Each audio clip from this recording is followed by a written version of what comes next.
Tere, mul on rõõm, et te kõik nominendid olete kohale tulnud, 6 tükki. Mitte iga aasta ei ole kõik 6 nominenti kohal, mõnikord on vähem. Seekord tundub, et on piisavalt oluline aasta. Ja lisaks on mul hea meel, et te kõik olete tulnud siia üritusele. Selline üritus nagu luule ja proosa nominentide tutvustamine toimub igal aastal ja igal aastal on mul sama küsimus, kellele seda üritust tehakse. Sest et need inimesed, kes vajavad nominentide tutvustamist, ei tule siia. Ja need, kes niikuinii teavad ja loevad, niikuinii juba teavad. Nii et natukene on küsimus, et kellele me neid nominente täna tutvustame. Aga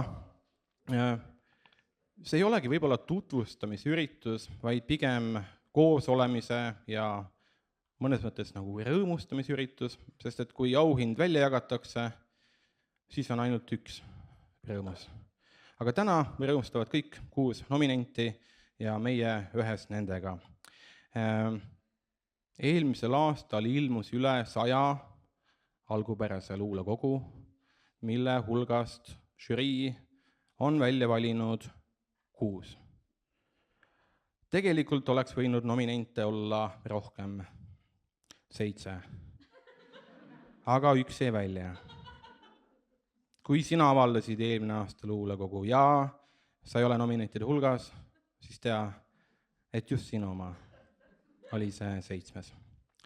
Kuidas meie tänane õhtu välja näeb, on kõigepealt, me teeme sellised väikesed, lühikesed, mõnusad intervjuud kõikide nominentidega, kes on varasemalt aastatel olnud, mõnikord tehakse paneele, mina isiklikult paneelide fänn ei ole, sest see tähendab seda, et üks inimene räägib, 6 inimest istuvad ja siis üks inimene räägib ja 6 inimest istuvad ja lõpuks 6 inimest kogu aeg istuvad. Aga tegelikult võiks olla neid istujaid vähem.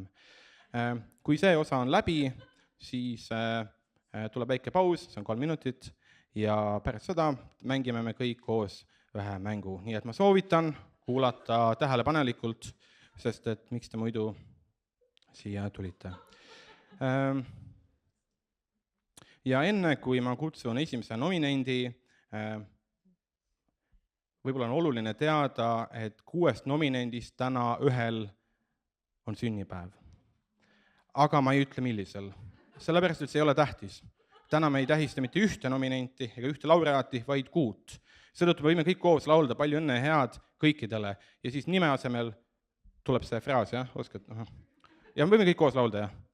Palju õnne ja head, palju õnne ja head, palju õnne Kultuurkapitali luulepreemia nominendid 2026.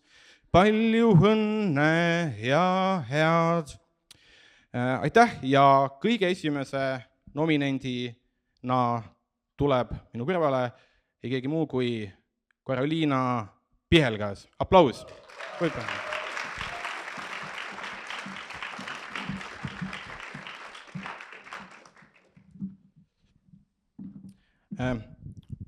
Ja ma ütlen, et taustaks lihtsalt meie üks töökas mesilane tegi sellised kollaažid internetis leitud piltidest, sellepärast et luule ei ela, enamasti ta ei elagi siin saalis, vaid ta elab inimeste kodudes, inimeste käes, lugudes ja inimeste vahelistes suhetes ja kuna ma kellegi otseselt koju ei läinud, siis see on lihtsalt see materjal, mille me saime kätte. Karoliina Pihelgas, palju õnne nominatsiooni puhul. Aitäh. Ja võib-olla alustuseks, kas sa loeksid ühe luuletuse luulekogust ikka veel? Hea meelega. Ma just mõtlesin, kas on kohane lugeda kõige naljakam luuletus raamatust. Absoluutselt. Hästi, see on sonett number 19. Ma loodan, et see on natuke naljakas. Päris kindel ei ole. Noh, kas oled oma traumast juba üle saanud, küsib purjus kunstnik konverentsi vastuvõtul ilma igasuguse sissejuhatuseta. Piinlik olukord, saa siis üle, aga teine kallas on nii kaugel, sest sild lasti õhku, ainult tükiterel, kes püüab kõigest väest, saab üle igast kuradi idiootsest repliigist. Kus on parvemees, kes üle viiks, mul on talle 2 kuldmünti taskus juba ammu valmis pandud. Peaaegu tahaks küsida, et mida hea tuttav silmas peab, millest me räägime, olen 38 ja selja taga juba mitu elu, mitu kesta heidetud, mitu heidan veel, kannatuse meistrivõistlusi oleks korraldada lihtne, medalid antaks välja solidaarselt meile kõigile. Sa tahtsidki tegelikult rääkida iseendast, sul oli lapsena raske operatsioon, noogutan ja tunnen kaasa. Mõistan, mida minult oodatakse, mis on minu roll selles vestluses, millest nüüd eemaldun nagu startiv kosmosesütik. 3, 2, 1, sprint ja tolmupilv. Öösel võttis kunstnik Rüütli tänaval tillipüksist välja, ei tea, kas tegi helikopterit ka, seda vaatepilti igatsema ei jäänud. Liputajaid on Nõmme metsas lapsena nähtud, küll juba siis mõtlesin, mis see mulle ikka teeb, mis see mulle ikka. Aitäh ja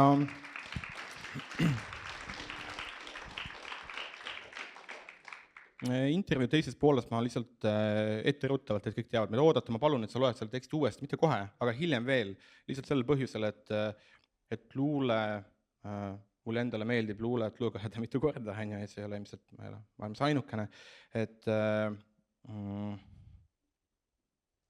see sama viimane teema, seal oli üks kunstnik, kes võttis välja peenise Rüütli tänaval. See on väga huvitav. Mida? Tartus. Ja just, et ma käisin Tartus. Rüütli tänaval. Ja ma käisin Rüütli tänaval ja ma tulin ühest baarist välja, kus toimus üks järelpidu ja just üks kunstnik oli võtnud peenise välja. Ja sellest tuli suur probleem ja see, kes siis avastas selle välja võetud, ma hoidis pead kinni, ütles jälle.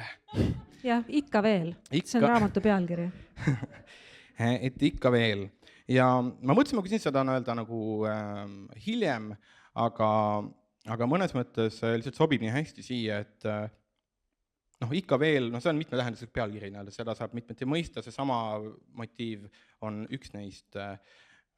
See luulekogu räägib väga palju vägivallast ja mõnes mõttes, et kuidas seda vägivalda endas, ravida või kuidas edasi liikuda ja kui mõelda selle sama kunstniku peale, kelle nime me ei nimeta, kas sulle tundub, et tegelikult peaks, mitte hetkel praegu, aga üldse, kas peaks rohkem nimetama?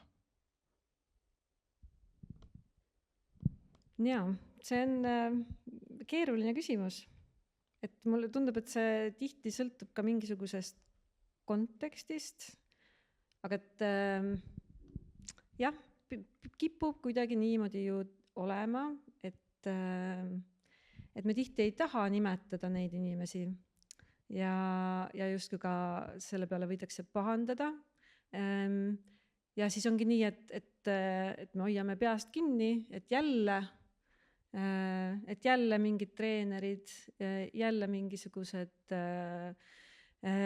mis iganes õpetajad või ühesõnaga ükskõik mis, aga et juhendajad, kes kuidagi mingisugust oma mõjuvõimu, positsiooni, võimu ära kasutavad näiteks ja et justkui nagu see tähelepanu, justkui me ei peaks nagu mööda vaatama. Nii et sellest mõttes ma arvan, et peaks võib-olla nimetama, et jällegi, aga see väga nagu kuidagi sõltub, see on hästi delikaatne, et sõltub kuidagi sellest kontekstist ja kuidas ja nii edasi.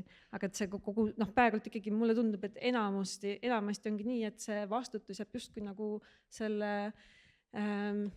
nii-öelda ohvri kanda, et kui me räägime ka mingitest tõsisemastest teemadest, ma ei tea, mingitest vägistamistest, et siis ohver on justkui see, kes peab selle kõigega tegelema ja selle teo kordapanija, et justkui ka tema tegu ei või nimetada. Et see tasakaal ei ole nagu okei. Et lõpuks on see, et see, kes ütleb, peab lõpuks vastutama selle eest, et ta selle ütleb ja mis siis tagajärjed sellele omakorda kaasnevad. Aga su sonett 11 raamatust, järjekorras siis 11. sonett, algab sõnadega, et Venemaal ei tohi öelda sõda, Iisraelis ei tohi öelda genotsiid. mida sa tunned, mida Eestis ei tohi öelda?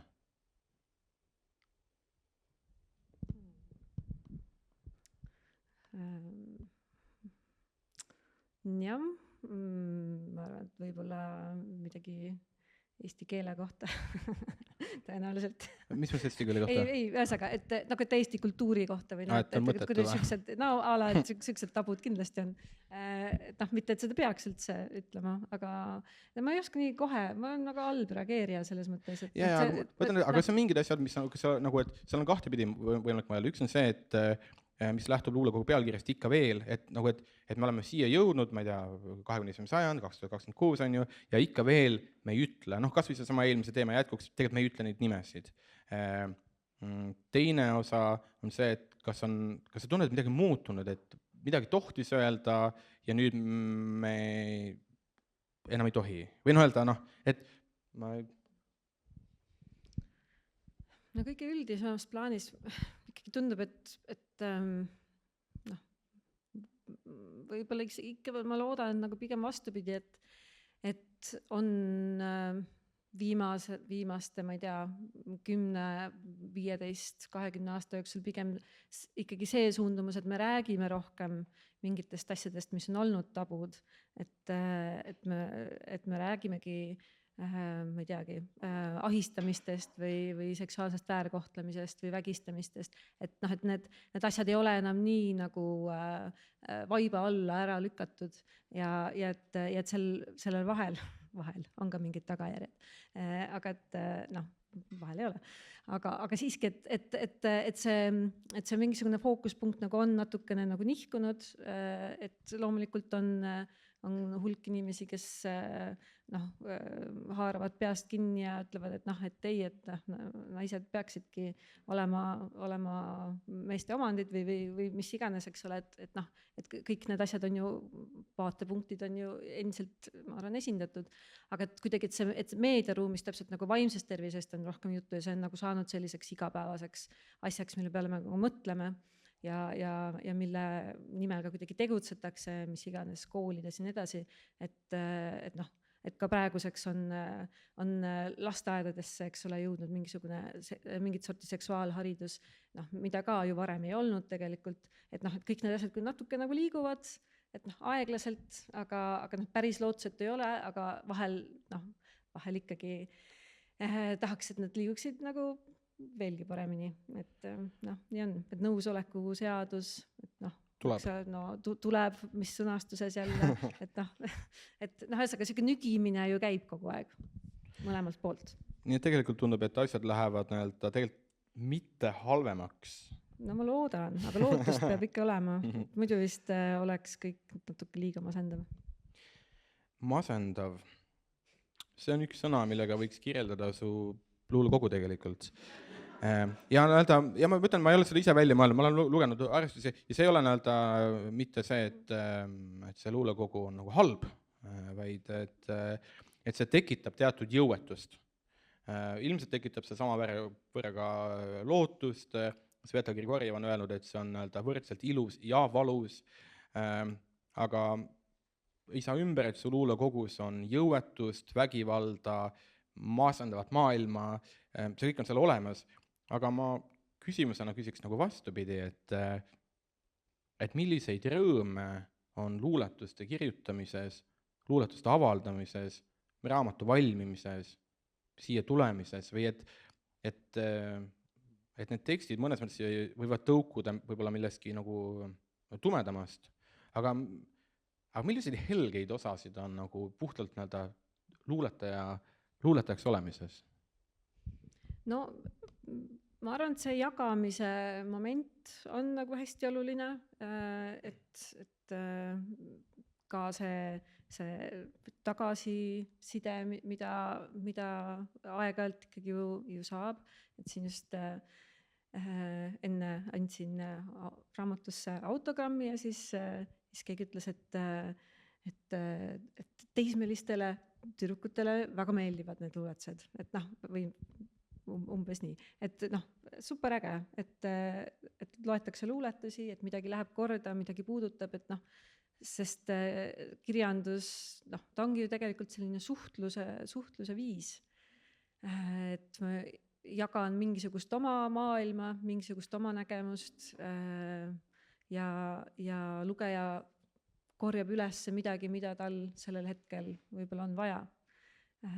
Ja võib-olla, et nii see toimib, et see jagamise pool kindlasti, aga üldse jah, vestlused, see koos ka selles ruumis viibimine, täissaal, nii vahva.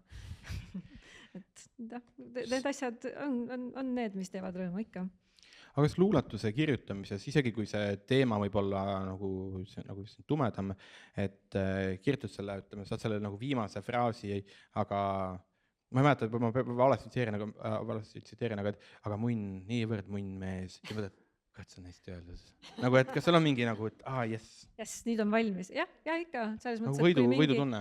Kui mingisugune, et sa saad aru, et mingi asi langeb õigesse kohta ja midagi saab valmis, et siis loomulikult see on väga hea tunne. Ikka.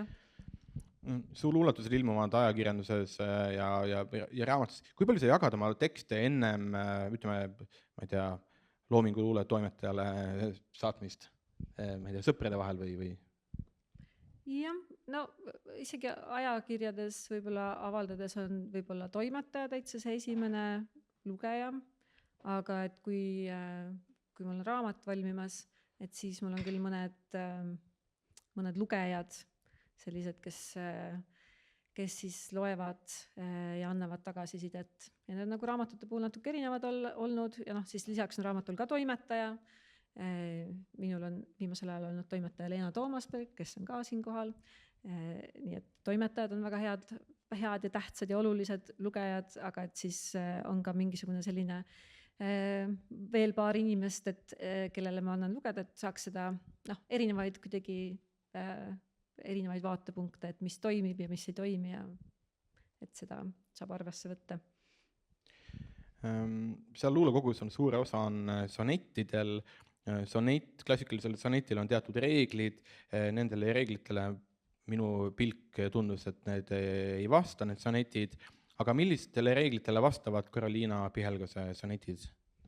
Jah, et need sonetid on sellised, ma arvan, raevukam osa sellest raamatust ja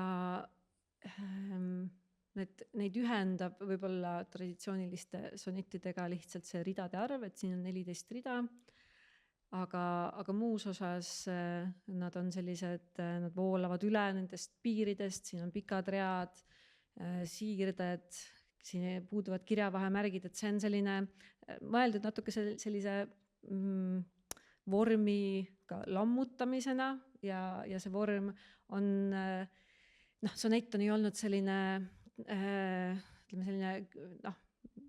ma ütleks selline üsna patriarhaalne nagu selline vorm minu jaoks isiklikult, minu tunde järgi, kus tihti naine on siis selline teine, et ta on selline objekt, kellele siis midagi tahetakse öelda, aga kellele endal mingit agentsust ei ole, ja siin on pigem siis vastupidi, et ma üritan seda agentsust sinna panna ja et see vastuolu peabki seal olema, et seda vormi lammutada, et ühest küljest nad tahavad natuke kõigutada seda ühiskondlikke norme, aga et siis ka selle luuletuse piirides ka siis seda soneti vormi. Aga peale selle 14 rea sulle endal sisemisi reeglid ei ole, millele peab vastama, et ühes reas ei tohi olla rohkem kui 18 sõna või midagi veel, ainult 14 rida? Jah, selles osas ei olnud mingisuguseid piiranguid endale. See aeg on meil möödunud justkui linnutiivul. Kas sa lõpetuseks loeksid ühe korra veel? Kui sa tahad, võid lugeda sama luuletust, kui sa tahad, loe midagi muud. Ja ma ütlen, kuni sa otsid, ma ütlen, et väga hea sõna, kui ma mõtlesin selle luulekogu peale, sinu loomingu peale, siis kogu aeg tuli selline sõna, ma ei tea, kas ma ise mõtlen selle välja või ma lugesin seda kuskilt kogu aeg, ja see sõna oli vihane.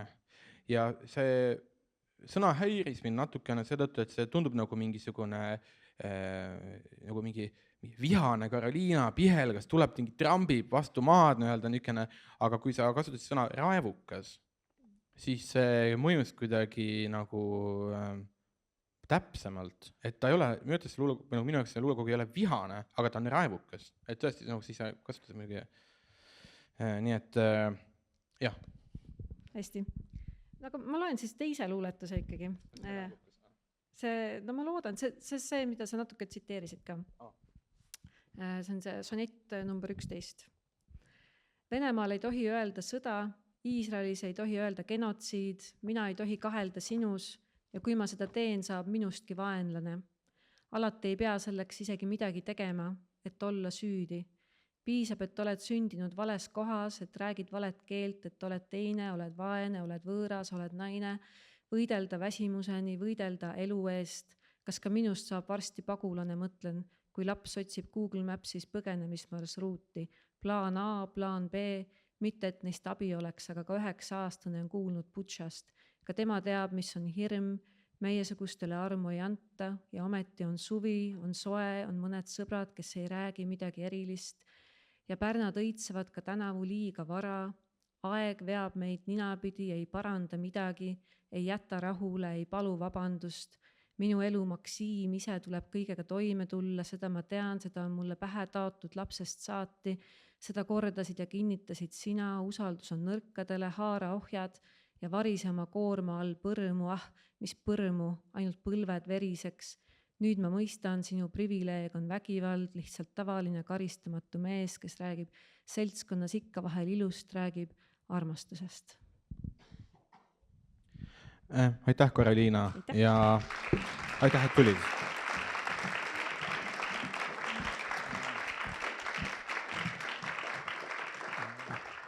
Aitäh Karoliinale, slaidvahetus ja meie 6 nominendist saabub siia teie ette ei keegi muu kui Paavo Matsin. Aplaus!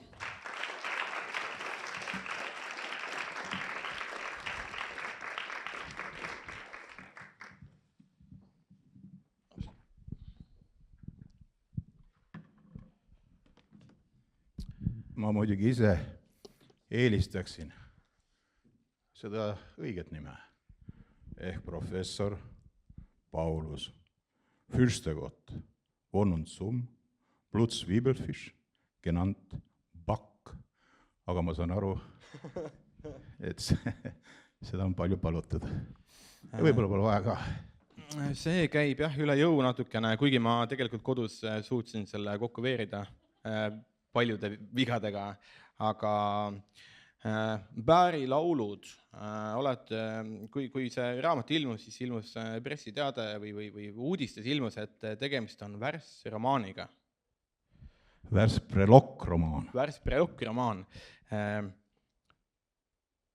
Nüüd oled sa siin luulepreemia nominentide seas.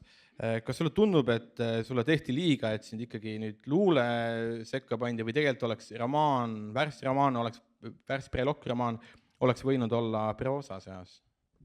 Ei, absoluutselt. Mul oli ikka juba päris tükk aega plaanis saada ennem surma luuletajaks. Ja ma olen saanud, et lugege tänast Tartu Postimees, seal juba jagatakse auhindu. Aga ütleme nii, et mind on nagu luule alati nagu huvitanud ja ma ka kunagi alustasin tegelikult nagu luuletajana. Ja ma mäletan seda, et mul ilmusid toonases Sirbis paar luuletust ja seal ilmus ka paar luuletust täiesti tundmatult autorilt, kelle nimi oli Tõnu Õnnepalu. Ja kunstnik Mildeberg, kes on muideks teinud ka selle raamatu illustratsioonid, ütles mulle, vaatas seda Sirpi, ütles, et tead, Paavo, sinu perekonnanimega sa ei saa kunagi luuletajaks.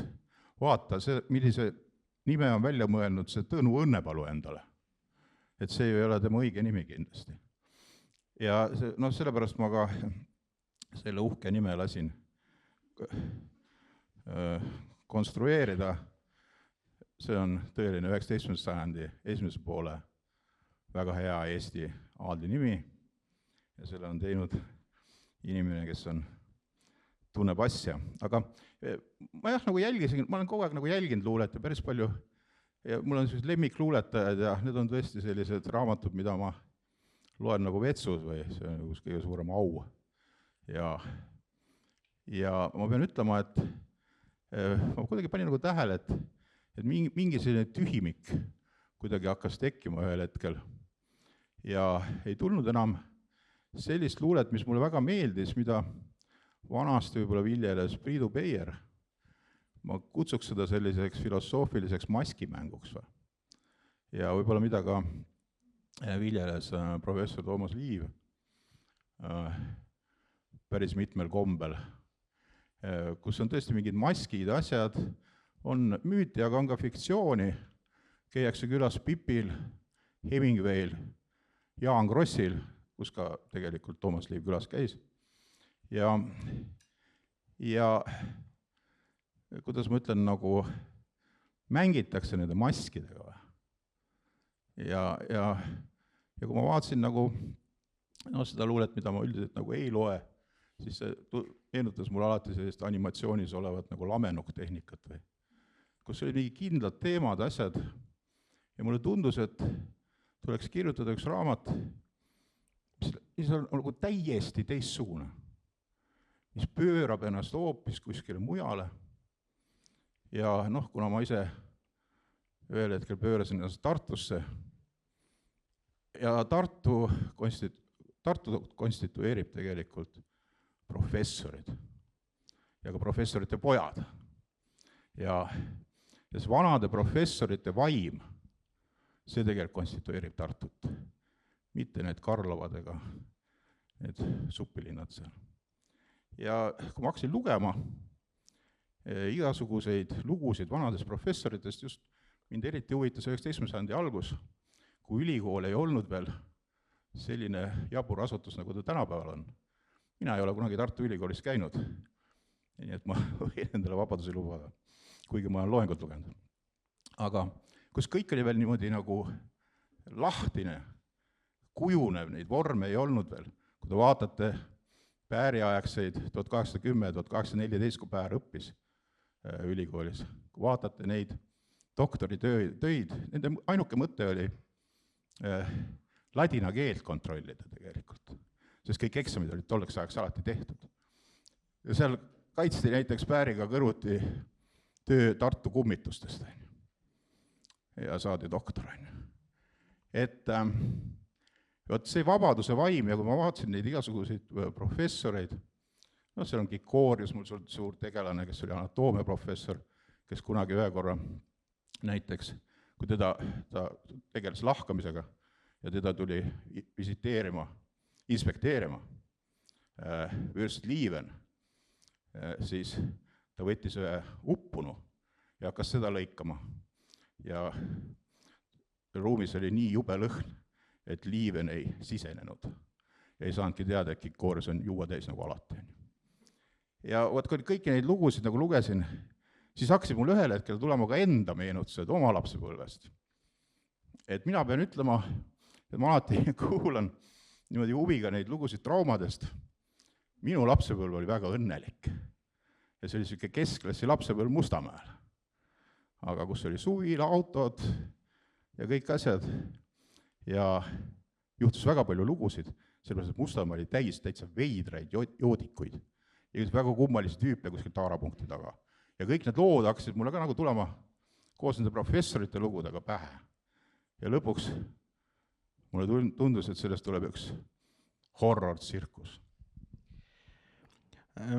Kas ma vastasin õigesti? Peaaegu kõigele. Aga kas ma tean, et siin publikus on üks inimene, kes ei ole lugenud seda raamatut. Kas sa loeksid, ma ei tea, ühe teksti Pärilaulude raamatust? Kui sa tahad, ma võin hoida mikrofoni, kui sa tahaks kahe käega näiteks lugeda. Ma pean ütlema, et ma natuke vabandan, et ma hingeldan täna nagu vana buldokuna. Täna oli üks siuke juhtum, et sain väikse diagnoosi nagu, aga minu elus on ka üks väga tore aeg, ja see oli 7 aastat ettevalmistust stuudiumit saamaks preestriks. Ja kui ma kirjutasin nüüd neid luuletusi, siis ma mõtlesin, et kuidas neid luuletusi nagu lugeda või. Et kõik on ju, vaata, kui proosakirjanduses on vabadus oluline, siis nagu luules, no see on nagu totaalne vabadus. Ja siis ma mõtlesin, et ma võin ju lugeda neid luuletusi no ükskõik kuidas. No nii nagu Severiani luges on ju. Aga siis ma mõtlesin, kurat, seda ma vist ikka ei oska. Ja see Tartu on täis neid vene filolooge tegelikult, kes istuvad seal kõrtsides ja räägivad väga head vene keelt ja on kriitilised loomulikult siis minu suhtes. Eriti ma mõtlen Kaspar Jässat siin praegu, Gogoli uurijat. Tervisi Tartusse talle. Aga mul tuli meelde, et tegelikult on ju luule aluseks ikkagi loits või liturgia. Et see on kõige olulisem. Ja ma arvan, ma ei peagi seda mikrofoni väga kasutama. Sest tegelikult vanasti õpetati Tallinnas vähemalt luterlikke teolooge undama. Vana hea Kiivit õpetas ikka undama, sest tollel ajal ei olnud kirikutes veel valjuhääldeid. Ja siis õpetati nagu rääkima niimoodi, et see heli kanduks ka, ütleme, kuskil Jõelähtme kirikus taganurka. Tervitusi ka Jõelähtme pastorile Kirjale praegu.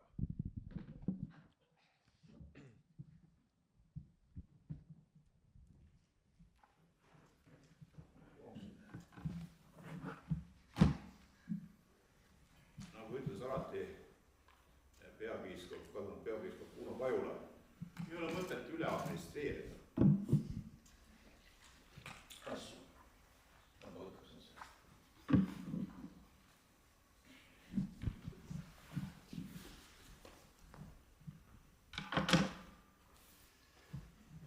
Professor Deutschi Muna, professor Kikorius ja patoloog Palk on meile juba tuttavad veidrikud, aga professor Deutschi sünniabi praktikumidest ja seal kasutatavatest mitmesugustest tangidest pole me veel luuletanud. Professor Deutsch kasutas suurt muna, mille viis mõne kõrtsi juurde vastu õhtut ja varustas käimla sildiga.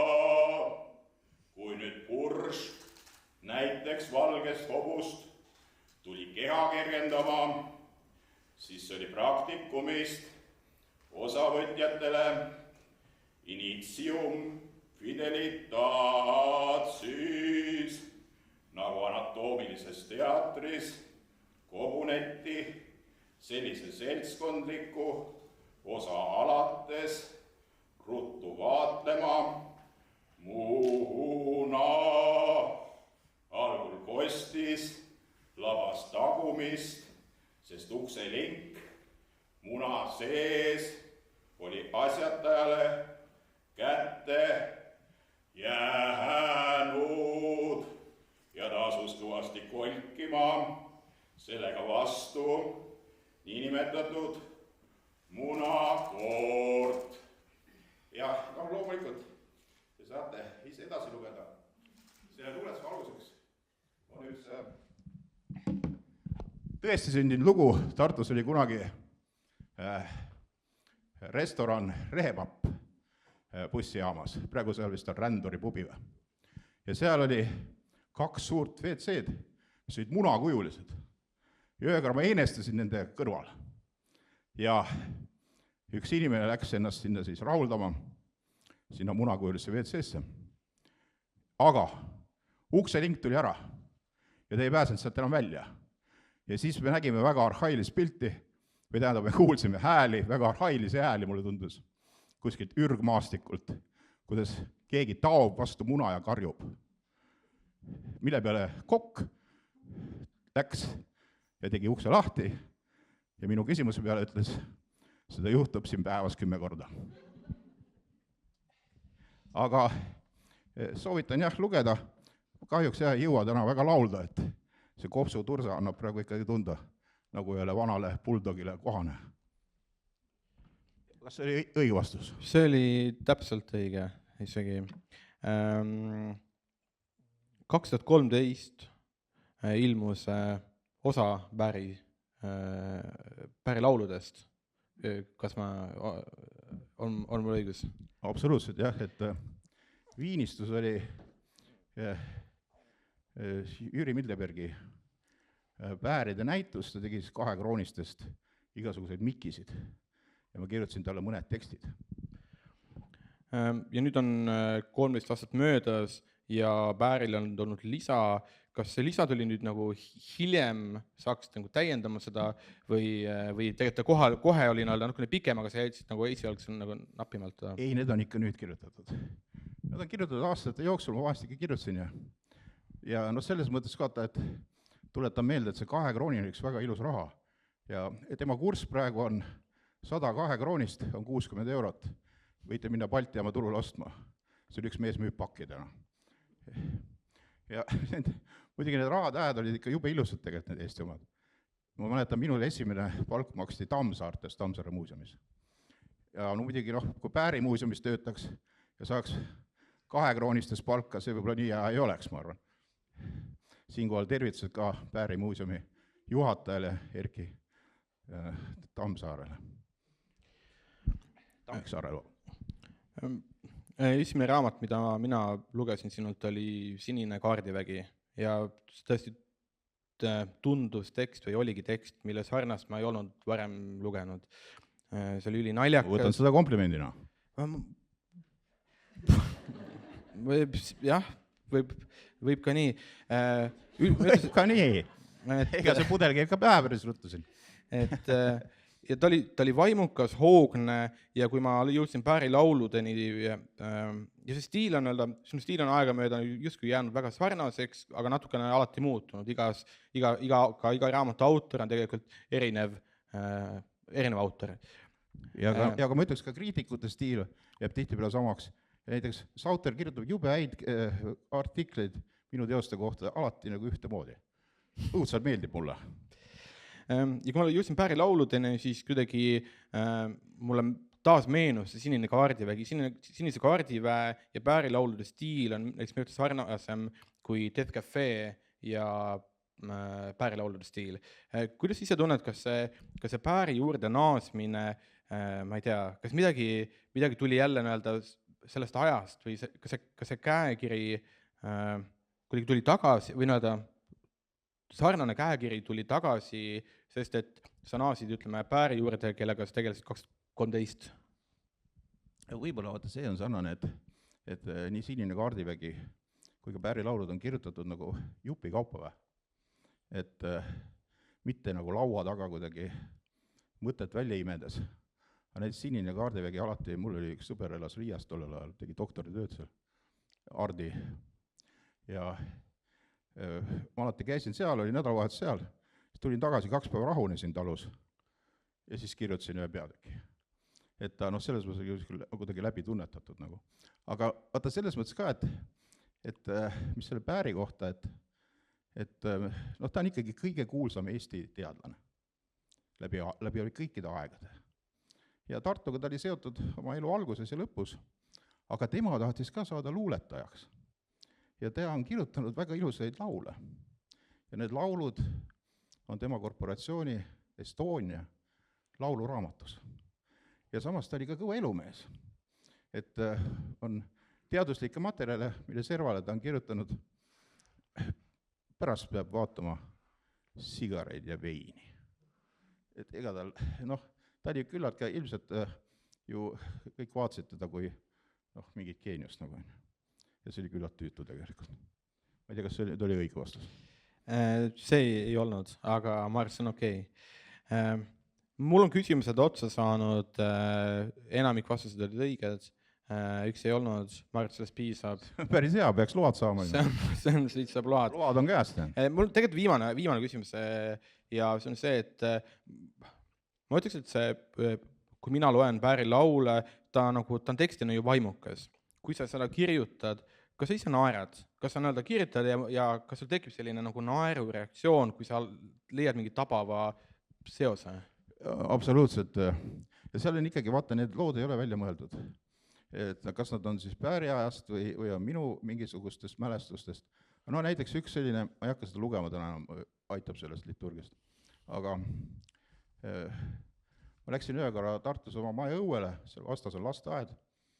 Ja vaatan, hops, 4 palli on õues, sellest on ka luuletus siin, Päär ja pall. 4 palli on nagu muru sees. Ma nagu vaatasin neid, ja siis vaatasin üks väike niisugune härra, gentleman, seisab aia taga, lasteaia territooriumil. Ja vaatab mind ja ütleb, onu, nagu etteheitvalt, onu, see on ju lasteaed, visake pallid.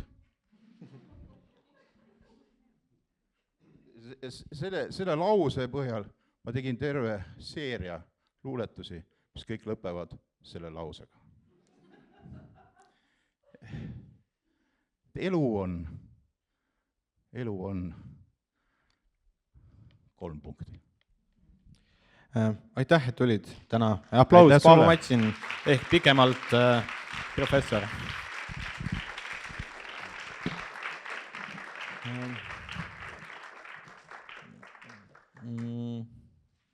Ja selle sama jätku aplausi saatel ilmub lavale Risto Sofie Käär.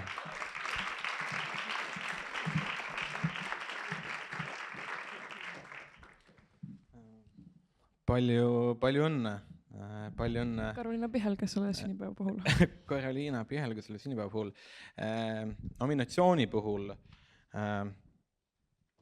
me jõuame selle tekstini ka kohe, aga ma olen väga palju, nagu ikka see Risto Sofie Kääri konkreetne luulekogu on jäänud ju kultuuri väljal silma viimase poole aasta jooksul üsna palju ja mürtes on väga õnnestunud kaanekujunduse toon. Et kuidas sa selle tooni peale tulid? Nagu, ma saan, et see on ka kujundus on ju sinu tehtud.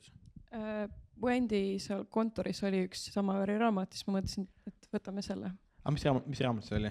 Ei lugenud. Ei lugenud. Aga Kaanevelt ei olnud seda autorit või? Ei lugenud. Vaatasin värvi järgi, vaatasin Kaane järgi raamatut. Siis ma just vaatasin, et ma ei ole näinud seda tooni raamatut, et ta nii hästi jääb silma. Siis mõtlesin, et kas sa nagu mingi väga pikalt googeldasid mingi turundustermineid, mingi shelf impact ja nagu, et kuidas see nagu toimiks, ei olnud? Tavaliselt kõik need asjad, mis ma teen, et inimesed ütlevad, et sa ei mõeldud, et mõtlesid, ma ei mõelnud tavaliselt midagi välja. Et ma tegin nagu seal lepatriinude jõuludes on siuke koht, kus lepatriinud küsivad ühelt putukalt, kes istub seal mingi mängunupu sees, küsivad, kuhu poole minna. Ja siis see putukas teeb niimoodi. Nagu niimoodi. Ja siis tuleb välja õige suund. Okei. See on hea nõuanne, ma arvan, kõikidele üldse kõiges. Mul on siseinfot ja ma ei tea, kas ma tegelikult tohin seda jagada, aga ma teen seda siiski. Tegelikult selle luulekogu algne tööpealkiri oli Alajaam. Sinu esimene luulekogu oli Elektrikujulised asjad, teine luulekogu oli Poiss, traat, elekter ja 3. sinu debüütluulekogu oli Alajaam tööpealkirjaga. Justkui ilmselt tundus nagu loogiline mingi elektriteemaga jätkata. Miks see muutus? No ma sain aru, et ma ei tea tegelikult, mis roll Alajaamal on elektrivõrgus täpselt.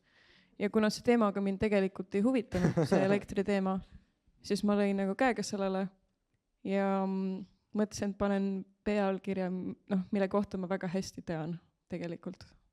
Ja, mida ma oskan seletada inimestele. Aga keegi ei suunanud, keegi ei soovitanud, lihtsalt ise tundsid, et mingi hetk, et ei klapi nagu? ei, üldse selle raamatuprotsessi jooksul keegi üldse ei aidanudki mind. See on väga huvitav, sest et ma just tahtsin küsida tegelikult, et selle luulekogu toimetaja Jürgen Rooste, ja ülelugeja. kes on ju tegelikult mõne aasta tagune Eesti Kultuurikapitali luuleaastapreemia laureaat. Mõtlesin, et kas sa valisid ta seetõttu toimetajaks nii-öelda nagu, et miks inimesed tahavad Erki Noolt endale nii-öelda peatreeneriks, et see, kes juba on võitnud, et ta teab, mida teha. Kirjutamisega mul on nii, ma praegu ma ei tea, kes valib neid, kes selle raha lõpuks saab, see preemia tähendab, et mina arvan, et seda peaks lähenema nagu poliitikud lähenevad valimisdebattidele. Mina näiteks luban praegu, et kui ma seda preemiat ei saa, siis ma ei kirjuta mitte midagi. Ja siis, ütleme, žürii vastutab tagajärgede eest. Ja ma arvan, et ka Jürgenil võib-olla on võimalus neid õigeid nuppe vajutada, mis garanteeriksid minu võidu, ega sina tegelikult oled siin vastutavas rollis hetkel. Ja ma tean, et sa oled tuttav žürii liikmetega ja ma tean, et sul on seal käpad sees, et ma tegelikult ei näe põhjust, miks keegi teine peaks saama selle preemia. Ma lihtsalt ütlen, et kuna ma ka ise tegelikult aeg-ajalt saadan oma tekste kultuuriajakirjandusse ja arvestades, et viimase aasta Loomingu ja Vikerkaare põhimõtteliselt kõikides numbrites on sinu tekstid juba ees laiutamas, siis minul isiklikult ei ole sellest midagi kahju, et sa enam mitte kunagi ei kirjuta. Ja mitu asja on tegelikult ka peale debüüt luulekogu võib-olla ei olegi tark midagi ka juurde teha. Selles vanuses enam, mida inimesel on öelda. Aga kui minna nagu korra tagasi luule juurde, siis mulle tundub, et luulekogu tihtipeale on üks hetk, aga lihtsalt see hetk on kirjutatud natukene pikem aja jooksul. Kui sa kirjutasid neid tekste, mis on ilmunud selles raamatus, mis hetk see oli sinu elus? See oli umbes mingi 1,5 aasta pikkune hetk, umbkaudu. See oli hästi imelik, kogu aeg juhtusid mingid asjad, sellised asjad, ma mõtlesin, oi, nüüd ma kukkusin selle leveli läbi. Aga siis tegelikult ma sain järgmisele levelile, see oli see tunnel, kus järgmisele levelile hoopis. Või siis pandi mind leveli algusesse tagasi, ma seda ei tea muidugi. Aga see oli siuke imelik hetk, kus kogu aeg mingi jama majas. Tead, kui on kogu aeg nagu juhtuvad mingid asjad ja kogu aeg mingi jama majas. Ja siis pärast tuleb välja, et see oli hoopis kasulik või ma sain mingi neid teemanteid sain oma sealt juurde tegelikult. Ja see oli siuke hetk. Experience points või? Ja nagu mingi tarkuse points ja mingid sellised asju.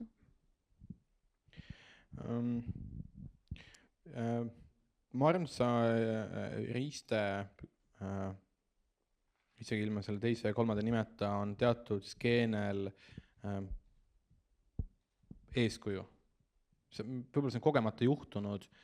Osad ütlevad liider, siis ütled, et sa ei ole liider vaatele, vaid lihtsalt näelda, see kuidagi sulle omistatakse nagu see jõuliselt, aga ma ise olen kuulnud näelda, kus inimesed ütlevad, et Riiste on lahe või et neil on nagu mingi, et Riiste on äge ja mingi hetk sa võib-olla ei ole ise nagu seda tahtlikult selle nimel nagu selle positsiooni võtnud, see positsioon on juhtunud. Ma olen alati teistest paremaks end pidanud selles mõttes küll. Aga see on hea, aga sellest ei piisa tavaliselt. Sellest ei piisa, jah.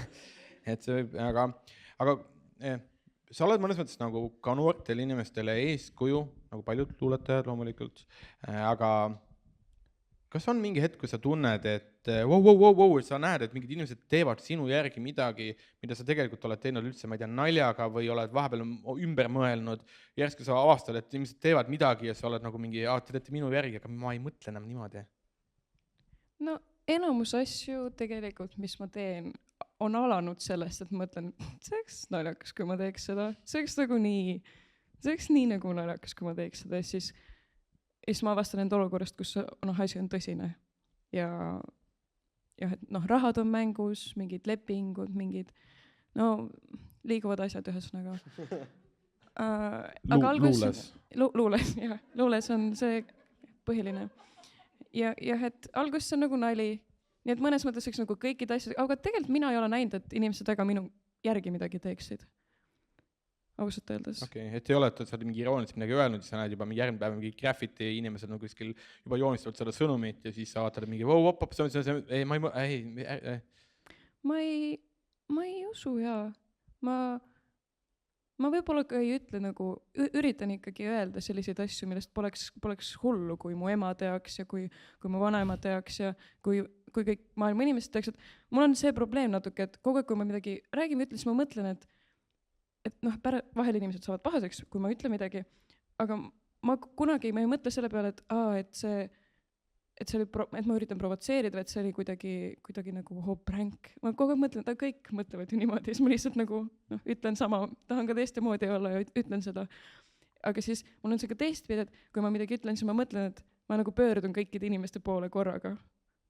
Et nagu et nad kõik võivad teada seda ja siis ei olegi, mis mul varjata, las kõik siis loevad seda, et mul pole nagu piinlik selle pärast. Just selles luulekogus ja ka selles viimases vastuses on nagu mingisugune,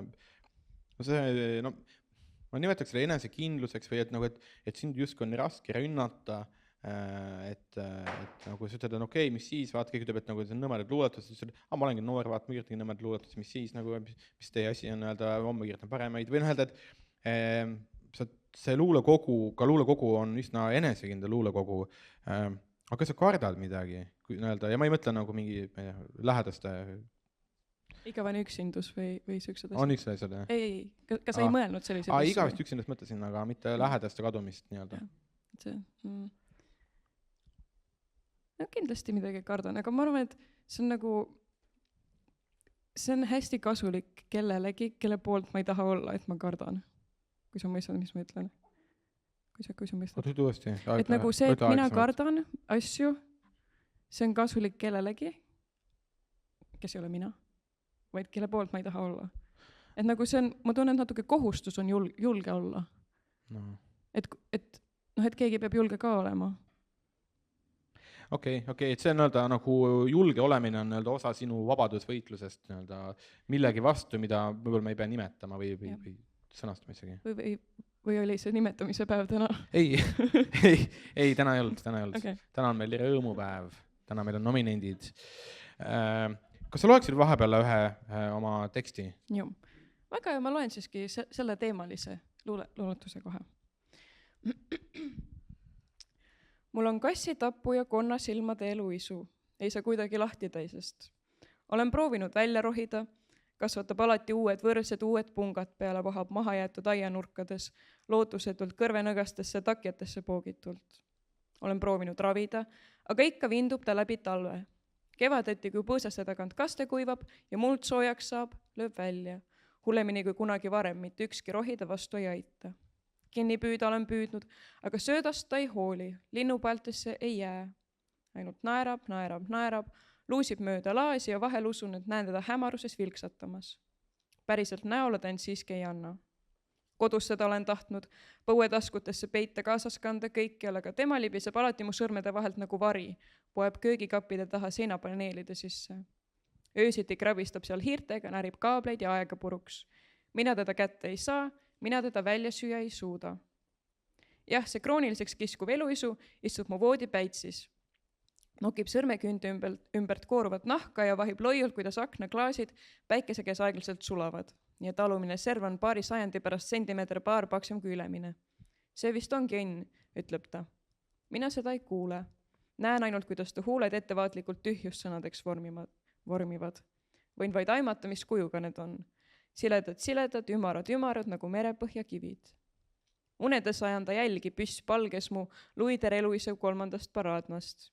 Kõnnin kekivarvulda kannul ja tunnen alatasa, kuidas ta hinge õhk mu kukalt riivab.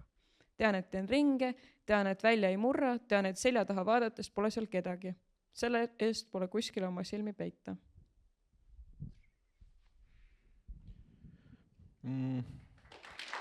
Jaa.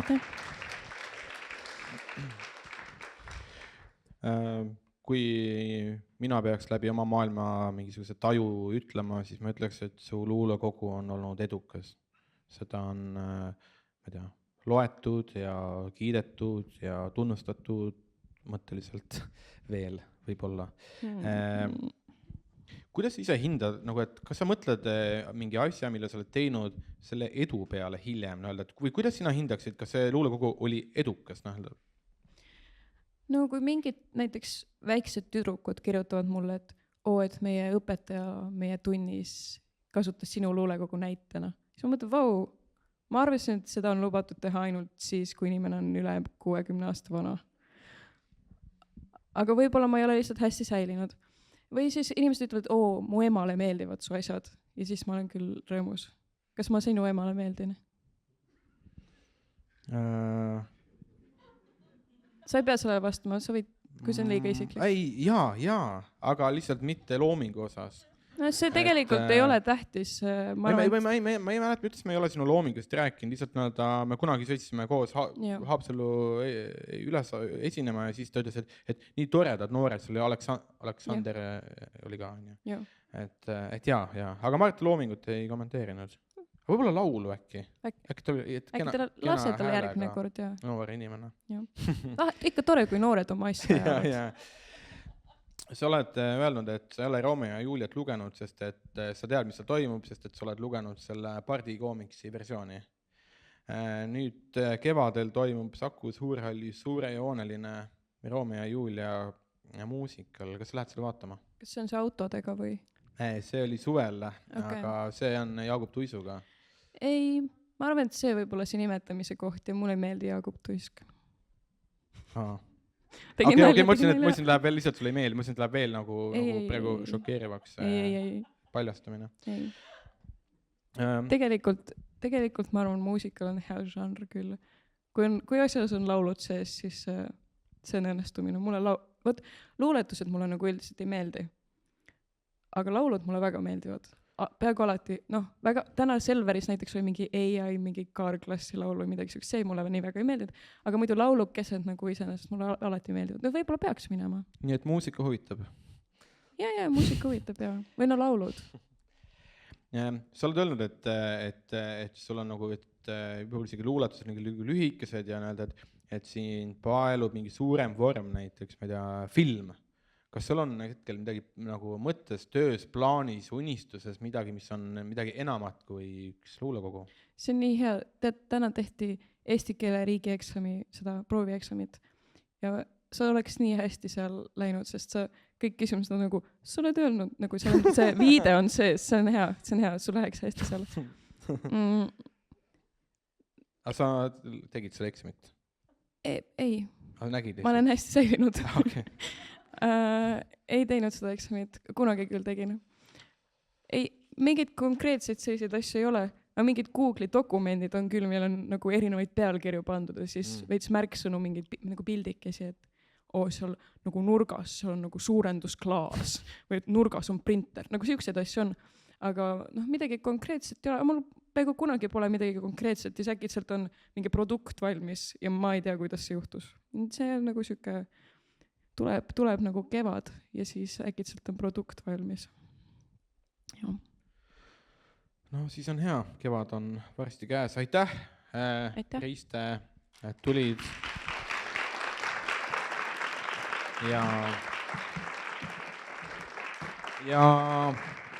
Ja sellega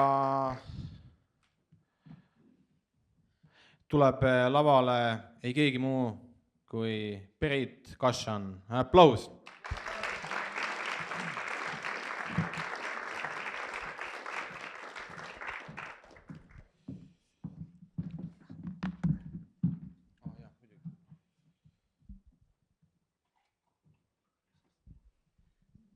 Ja, väike hingetõmbepaus kõigile 12 sekundit. Tere, Berit, ja palju õnne Kultuurkapitali, kirjanduse sihtkapitali aasta luulepreemia nominatsiooni 2026 puhul. Ma tänan.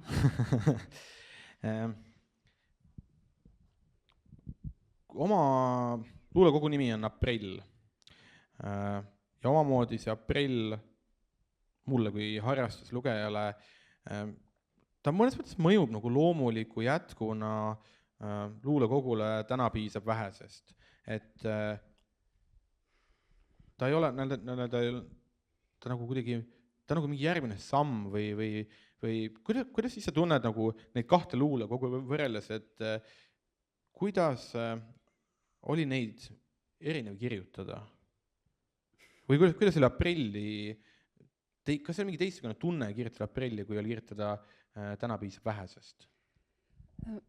Ma tegelikult ei mäleta tavaliselt kuigi palju kirjutamisprotsessist või noh, need on need asjad, mis sa mõtled hiljem välja, kui küsitakse. Aga mul on tulnud mõneti see üllatusena, et neid kahte kogu on kuidagi seostatud või nähtud seal mingisugust järgnevust, et noh, üks asi on see, et noh, mingi osa minust on ju sama, aga mingisugust taotlust või mulle endale tundus aprill täiesti erinev. Ja ma olin kuidagi hästi rahul sellega, et täiesti teistsugune raamat, aga siis võib-olla ma eksisin, mis on ka. No jah, aga ma arvan, et Paavo Matsin arvab ka, et kõik tema teosed on täiesti erinevad, et selles mõttes, et mõnes mõttes ongi, aga noh, ütleme, et kui võrrelda näiteks, noh, ütleme, et see erinevus tulebki sellest, et kui võrrelda näiteks Rista Sofia Kääri luulekogu Aps, Täna piisab vähesest ja aprilli, siis Täna piisab vähesest ja aprill on ikkagi nagu sarnasemad oma vahel kui midagi muud. Ja võib-olla sealt tekib see seos ja inimesele, kes võib-olla puutub kokku sinu luulega harvem ilmselt kui sa ise, siis see seos tundub, või on see, et sa loed selle autorit ja sa juba hakkad selle häälega lugema, millega sa lugesid eelmist kogu? No ega mul ei ole ju neid vastuseid selles mõttes, et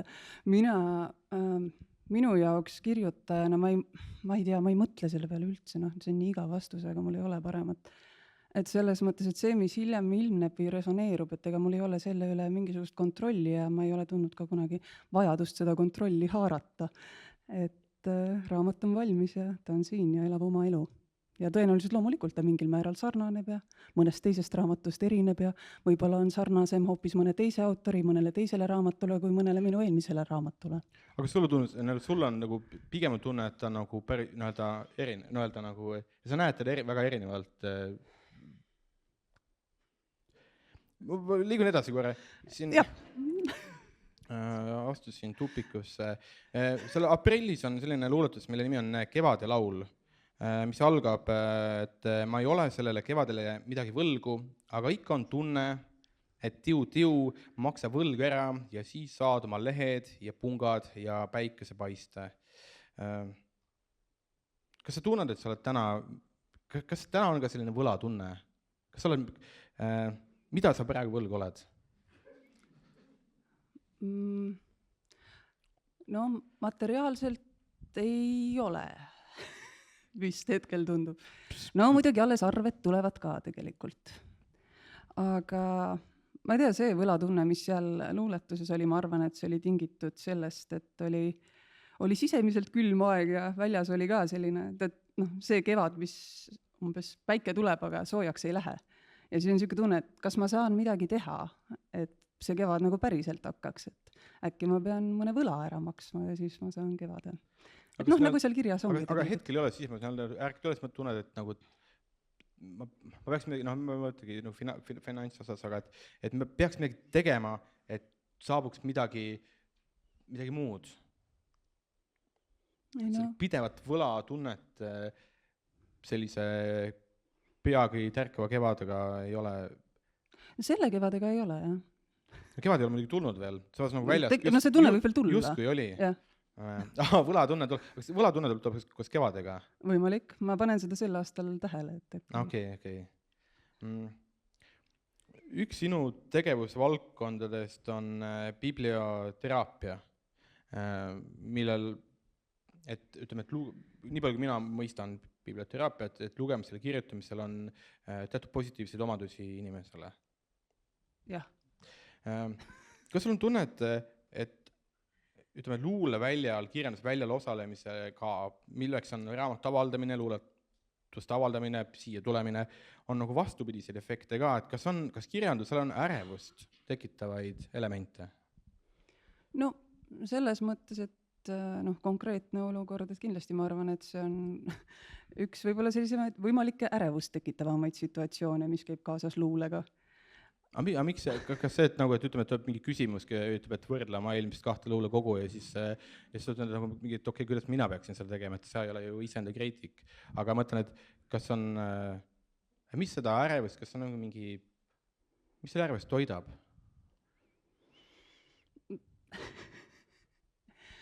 No ma ei tea, selles mõttes, et me tunneme ju tahes-tahtmata ennast mingisugustes rollides loomulikumalt ja mingites teistes ebamugavamalt.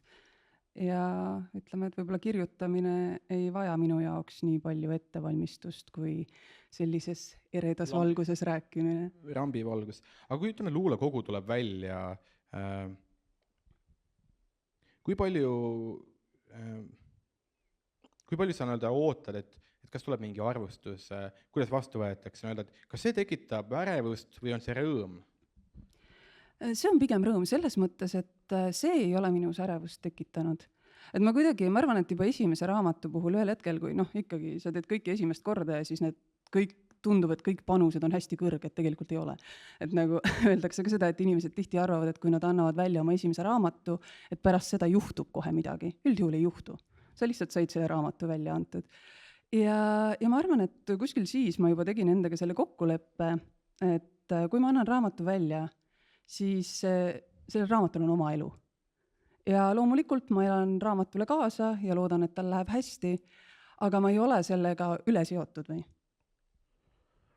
Aga kui palju sa oled pöördunud tagasi selle, ütleme sama, et sa raamat ilmus sealt sellega mingi toimetamist, kohati ilmselt on siiamaani, ma ei tea, kuskilt on mingi välja müüdud, saadad midagi või keegi kutsub esinema, aga kui palju sa oled pöördunud selle aasta jooksul, kas sa oled uuesti lugenud seda või mingit teksti lugenud, et kui palju pöördub Berit Kašan tagasi oma valminud luulekogu poole?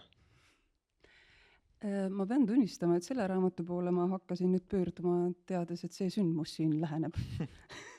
Et muidu ikkagi eelistan võib-olla rohkem lugeda teisi autoreid, et on arendavam.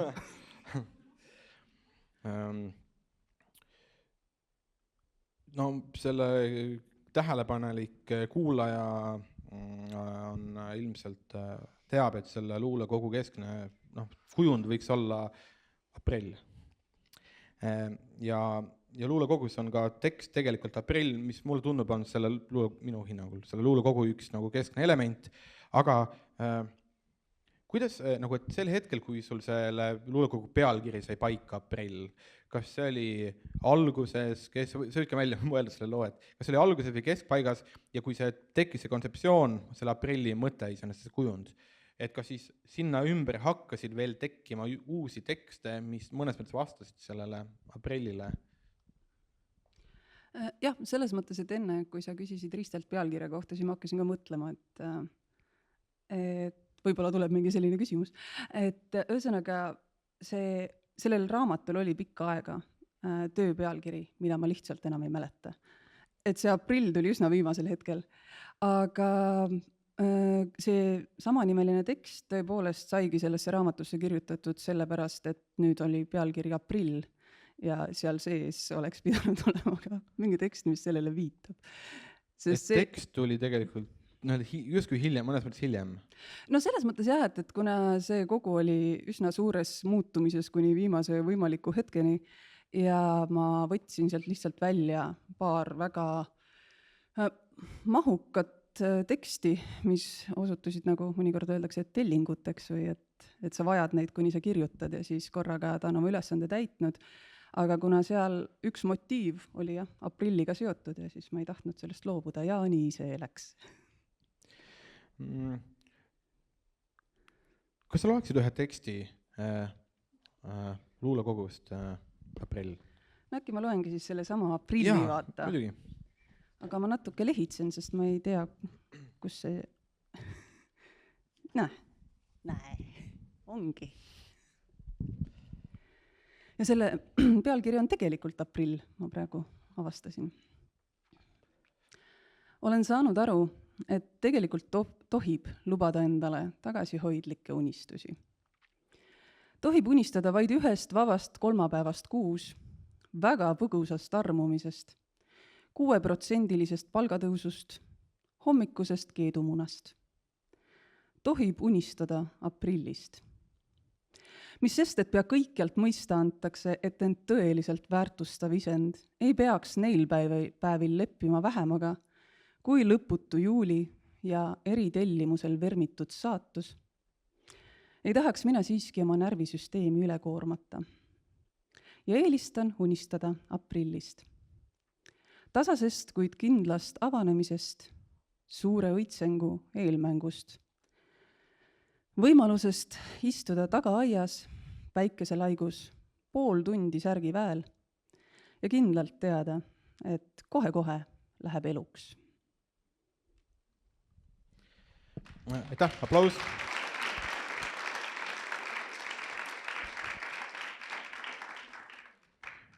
Praegu on märtsi algus, 4. märts on ju.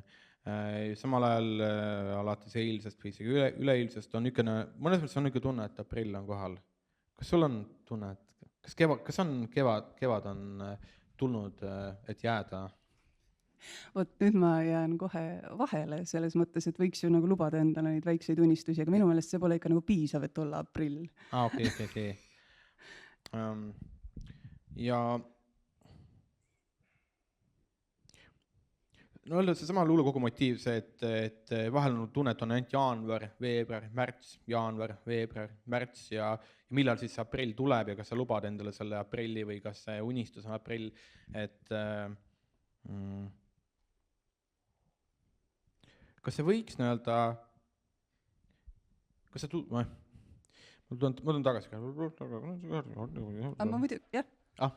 Mul isegi tuli juba mingi mõte, aga ma kuulan su lõpuni. Ei, mulle jälle vastaks ära, eks läks sinu juurde. Minu kord. Okei. Ei, see jaanuar, veebruar, märts, jaa, see vist ei tulnud siia raamatusse sisse, aga ühesõnaga. Ma kuskilt lugesin seda. Ja ma vist rääkisin sellest, et üks tekst oli selle motiiviga, jah, ühes teises kohas. Aga tegelikult see tunne, et ma olen selle peale mõelnud küll, et mõnikord saab midagi teha justkui selleks, et tuleks see aprill. Aga mõnikord tuleb lihtsalt see aprill ära oodata.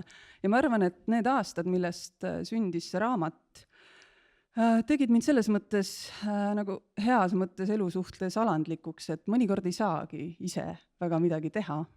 Saad oodata, saad kirjutada raamatu. Ja saad lugeda. Ja seda lugeda ja oodata kevadet. Mul on tegelikult küsimused otsas, aga mul on hea meel, et siia Rambi valgusesse täna tulid. Palju õnne nominatsiooni puhul, ka eelmine luulekogu sai ju nominatsiooni, selles mõttes on need ikkagi ääretult sarnased. Et aitäh sulle. Aitäh sulle, Joonas. Aplaus.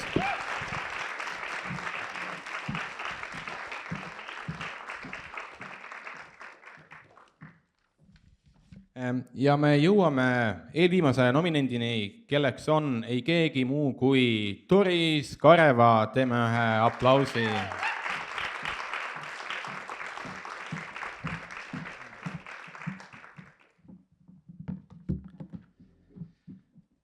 Tere. Siin on mikrofoni. Palju õnne Kultuurikapitali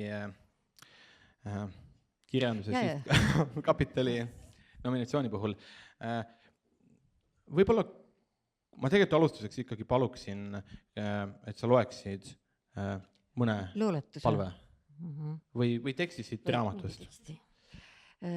Ongi paras aeg väikese puhkepausi järgi, kuni ma otsin prillid, kuni ma leian luuletuse.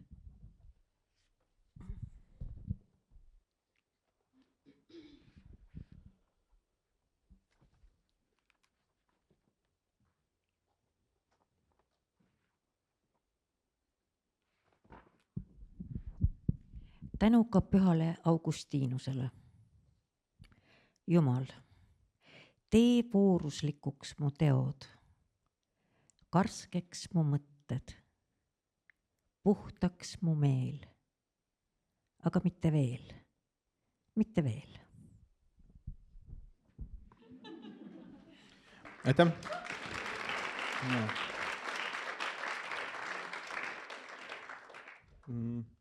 Selliseid mõnes mõttes palveid on selles raamatus palju.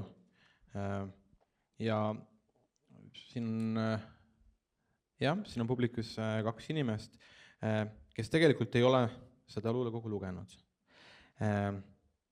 Kui sa peaksid neile ütlema, millest see luulekogu koosneb, seal on tekstid, palved, mõnes mõttes ka tõlked, et mis tekstidest koosneb Doris Kvareva käes olev luuleraamat? No pealkiri ütleb palveid ja mõtlusi, aga need on sõna otseses mõttes kusagilt leitud või pähe tulnud tekstid, mis ma siis kokku kogusin ja mulle tundus, et nad moodustavad mingi terviku. Aga see aeg ikkagi, et kui pika aja jooksul neid on kogunenud, et ma lugesin kuskilt intervjuust, et kõige vanemad tekstid on tegelikult ju peaaegu aastakümnete tagant. Ja. Et kas on mingi fail või kuhu kogunevad sellised palved ja mõtted? Kui ma teaks, tähendab, ma mõnikord leian üles mõne paberi, kuhu ma olen midagi peale kirjutanud ja ma isegi ei oska öelda, mitu aastakümmet tagasi see kirjutatud on. Aga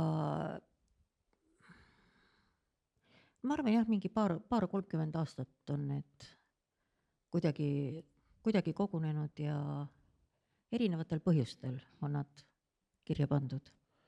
Ja ongi, et on paberitel, kuskil mingi failis ja siis tuleb selline idee, et koondada nad kokku ja siis nad hakkavad ka aga see on mõnes mõttes maast leitud nagu mitu korda isegi, et ühelt poolt võib-olla kunagi kogemata olete sattunud millegi mõtte peale või sama, et on mingi tõlge ja te olete selle kirja pannud ja siis läheb 20 aastat mööda ja te leiate uuesti maast selle kuskilt sahtli põhjast selle teksti, et kas ühte mõtet võib leida maast mitu korda? Võib ikka küll, eriti kui elu on niimoodi läbisegi. Jah, just. No. Seal raamatus on kirjas autoriõigus, Doris Kvareva. Samal ajal paljud tekstid on justkui, et tegelikult ei teagi, kus see täpselt on tulnud. Kas te muretsete autoriõiguste pärast selle raamatu puhul? Kas ma peaksin muretsema? Mina arvan, et ei peaks. Aga ma jäin lihtsalt mõtlema, et Sirbis ilmunud intervjuus Pille-Riin Larmile ongi öelnud, et palved ja seemned on jõudnud erinevate radu pidi ja see on põnev parafraaside mäng. Ja ma jäin mõtlema, autoriõigustega on praegu üldse sellised nagu huvitavad lood, et on mingisugused masinõppeprogrammid, mis justkui miksivad kõike kokku, inimene ise on üks masinõppeprogramm, mis kõike kokku miksib. Samal ajal me peame autoriõiguseid justkui oluliseks. Ka raamatus on kirjas, et teksti see õigus kuulub teile. Kas te olete kunagi pidanud kohut käima? Jah. Kohtuga on ähvardatud küll. Aga ma mõtlesin vastupidi. Et kuskilt mingi spageti reklaamis on teie luuletus näiteks ja siis te olete, kus ma pole küll midagi luba andnud. No pean tunnistama, et ma olen spagetidest võrdlemisi vähe kirjutanud. Aga tegelikult, kas on olnud nagu et kuskil on olnud mingi luuletus ja te pole õigus andnud selleks, siis te pöördute ja küsite, et kuulge, et kuidas see nüüd sinna sattus, et te oleksite võinud vähemalt küsida või kas sellega on probleeme? Ma ei viitsi. Ma ei viitsi. Aga mõnikord olen ma küll üllatunud, kui ma kusagilt loen luuletust, näiteks surmakuulutuste juurest, mille all on pandud minu nimi. Ja ma tean, et seda luuletust ei ole ma kindlasti kirjutanud. No. Okei. Aga see samad need palved on mitmekümne aasta jooksul kogunenud ja need tekstid, aga need olete kõik ära tundnud, et see pole päris juhuslik tekst või siis nii-öelda, osad ei olegi ju tegelikult ju, või on tõlked näiteks, on ju. Et seal ei ole, kas seal tuleb ka mingi üllatusi, et leiate sahtli põhjast nagu, et läheb aega, et te tunnete, tõesti, alguses tunneb võõrast teksti, mingit tunnete ära, et kohtumine, taaskohtumine. Mul enda tekstidega nii ei ole olnud, aga mul on näiteks juhus, kui minu poole pöördub inimene käsikirjaga ja ütleb, ma leidsin alumiselt riiulilt, alumisest sahtlist niisuguse käsikirja. Ma ei tea, mis see on. Kas sa oskad seda kuidagi paika panna või kas see võib olla minu kirjutatud? Sest mina ei mäleta, et ma oleks seda kirjutanud. Aga tekstides on alati mingisugune oma DNA või midagi selle sarnast. Et kui juuksekarva järgi saab tuvastada inimest, kes kunagi selle küljes oli, siis luuletuste puhul ammugi. Ja ma mäletan, see töö oli näiteks väga huvitav.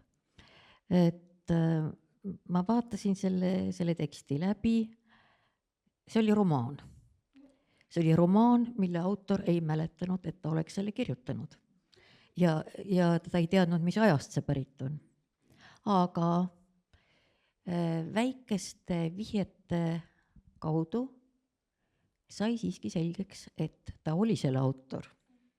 Ja siis see ilmus ja mulle tundub, et võitis isegi mingi preemia. Ma loodan, et ma leian endale sahtlist ka midagi ühel hetkel. Kõigepealt tuleb sinna midagi panna. Jaa, aga ma ei mäleta, äkki ma panin. Kuidas on lugu kirjastusega, et selline nagu mõte tuleb, on ju, kogute kokku mingid tekstid ja saate kirjaste poole, et mul on valmis käsikiri või kõigepealt on üks, et mul on ikka mõte, mis te arvate, nagu, et teeks ära? Kuidas kunagi? Mul on kirjastusega vedanud. Nad on väga kannatlikud ja sõbralikud ja mõnikord küsivad, et kas sa midagi kasulikku ka teed või kas sa kirjutad midagi või? Ja siis tuleb mingi hetk vastus, et jah, midagi nipet-näpet on 30 aasta jooksul olen kokku pannud. Okei. Ma ütleks, et tõesti need palved on võib-olla nii suure osa sellest tekstidest. Palved on samal ajal väga isiklikud, peaaegu et võiks neid lugeda, kui luulet või nagu on lihtne lugeda kohati teiste ees, siis palveid oleks justkui paslik lugeda oma ette. Või ma eksin? Kas palveid ei loeta mitte lausa kollektiivsel pominal? Kui sa nüüd niimoodi ütled, siis on sul täiesti õigus. Et on küll. Võib-olla selle lugedes, kuna ta on nagu luulekogu on öelda, et ekspressiivsem. Sarnaneb luulekoguga, sest ta on välja antud nagu luulekogu. Aga tegelikult on midagi muud. Ei, ma ei tea, mis ta on. Aga kui ta oleks mingisuguses teises formaadis, siis ta mõjuks millegi muuna. No nimi ka muidugi vihjab luulekogule, autori nimi. Et inimesed nagu okei. Mina ei oleks seda sinna peale pannud, aga kirjastus soovis. No, eks neil on väiksed müügimõtted ka peas. See nagu on tuntud nimi. Ma ütleks, et kõik teavad saalis, kes on Doris Kõreva. Ja mul oleks see... igatahes, kas sa mõnikord mõtled... Ma läksin sina peale üle, tegelikult ma ütlesin kõikidele sina ja mingi hetk nii kui Doris Kõreva tuli, siis ma olin nagu, tere, kuidas teie luuletate? Et ma ei tea, see juhtus kogemata. Aga kas sa mõtled vahepeal nagu lugejale, kes on selle nagu hankinud, et kui sa paned silmad kinni, kas sa näed teda kuskil lugemas seda teksti, kas on mingi pilt või sa ei mõtle sellele üldse? Tegelikult mõnikord mõtlen. Ja mõtlen sellepärast, et kui mul ei olnud veel üldse mingit mõtet seda raamatut välja anda, siis ma lugesin hooldushaiglas inimestele, kes olid kas päris koomaseisundis või liikumisvõimetud, aga kelle silmade liikumisest oli näha, et midagi nende teadvuses toimus. Ja mulle tundus, et sellises olukorras võiks inimesel olla tuge teatud tekstidest. Ja siis ma lugesin neid seal. Ja siis ma mõtlesin, et aga võib-olla ei pea selleks hooldushaiglasse sattuma, et nendest osa saada, sest mulle endal on neist küll tuge olnud. Ja siis hakkas see kogu mõte vaikselt kogunema. No luule üldiselt, tal on üks funktsioonidest on see, et tõesti ta pakub tuge.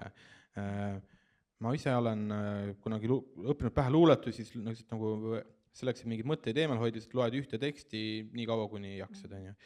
Kas neid palveid, sa ütlesid, et luulest on olnud tuge, kas seda palvet peaks kordama või kas sa nagu loed ühe korra sellest ühest, nagu, kas ta mõjub kohe või see palve peab tekitama ikkagi mingisugune nagu rütm ja rutiin selle ühe palvega?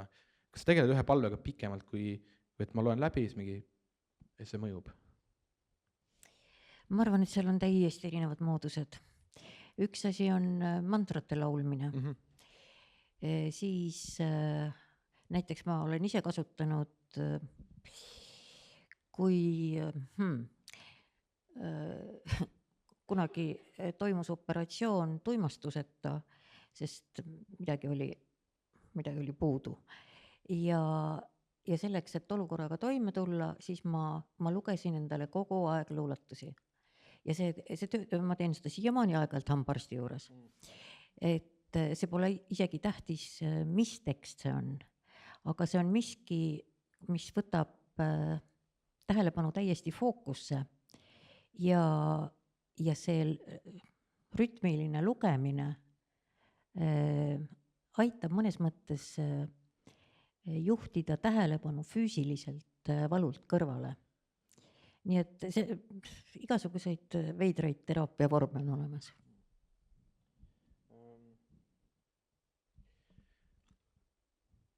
Ma lõpetuseks paluksin, et sa loeksid veel ühe palve. Midagi natuke pikemat. Ma otsin. Jaa, teeme nii.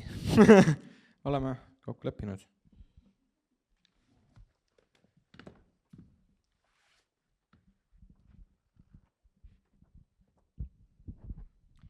Hommikune hooleämblik, õnneämblik õhtune, koovad kokku eluvõrgu, millel kiigume. Vaata läbi võrgusilma, kuulata, mis kumiseb, ühest ilmast teise ilma, unest unesse. Vaata läbi, liigu läbi võrratute mõrade, võrdusena, valgusena, elust elusse. Hommikune hooleämblik, õnneämblik õhtune, koos me koome imevõrgu, küll seal kohtume.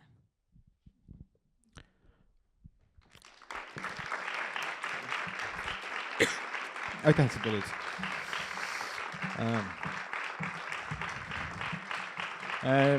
See oli Doris Koreva ja tänase nominentide Maxi intervjuud lõpetab ei keegi muu kui Martin Algus. Aplaus.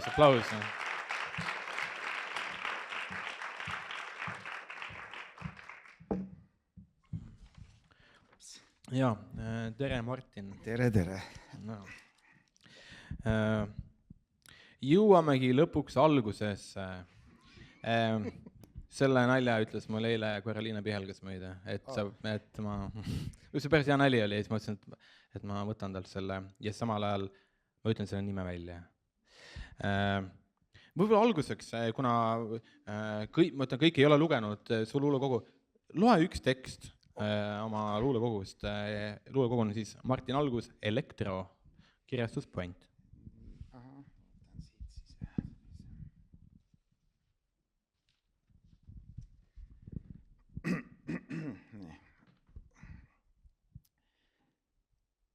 Siin piirialal valitseb kõhklus isegi looduses. Suvel pole öid, talvel pole päevi.